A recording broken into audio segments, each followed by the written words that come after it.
Kita lanjutkan dalam menentukan kalimat utama dan gagasan utama dalam bacaan teks non-fiksi.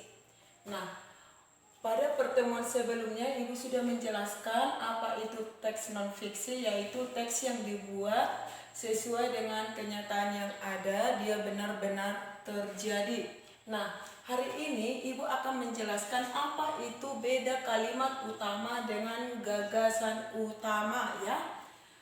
Kalimat utama yaitu kalimat yang di dalamnya terdapat ide pokok atau gagasan utama ya.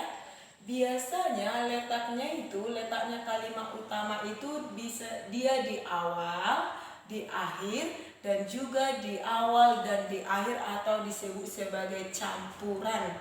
Nah, sedangkan gagasan utama yaitu pokok atau inti dari suatu paragraf. Nah, gagasan utama ini terletak di kalimat utama.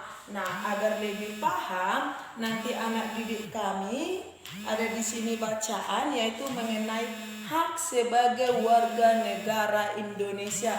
Nah, ini kita baca, nanti dibaca, baru dari sini kita tentukan kalimat utamanya dan gagasan utamanya pada setiap paragraf. Di sini sudah dijelaskan ada di paragraf yang pertama.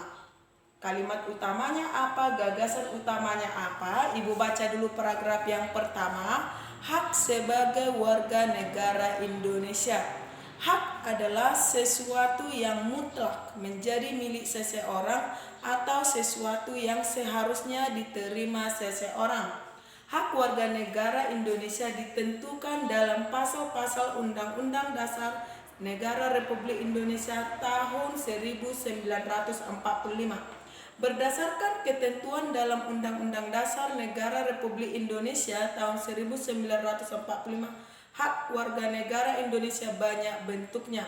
Berikut beberapa bentuk hak warga negara Indonesia. Nah, dari paragraf pertama ini kita bisa menentukan kalimat utamanya, yaitu mana itu paragraf pertama.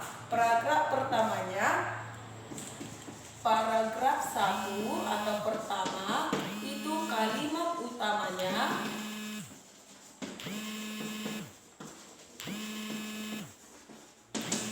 yaitu hak warga negara Indonesia. Hak warga negara Indonesia.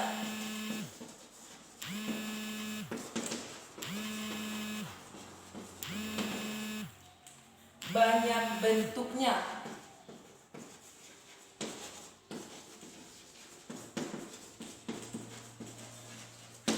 Nah, sedangkan gagasan utamanya.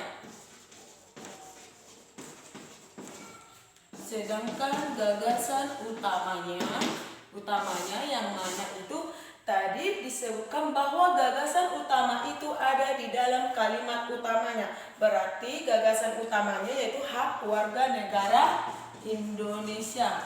Hak warga negara Indonesia, itulah gagasan utamanya.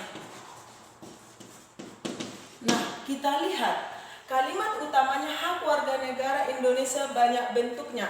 Kita perhatikan paragraf yang pertama ya, di dalam buku kita halaman 46.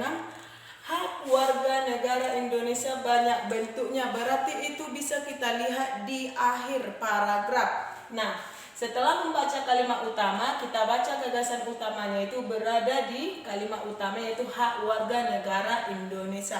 Nah, sebagai tugas dari anak didik kami membaca bukunya itu yaitu hak sebagai warga negara Indonesia. Kemudian menentukan kalimat utama dan gagasan utama pada paragraf-paragraf yang selanjutnya.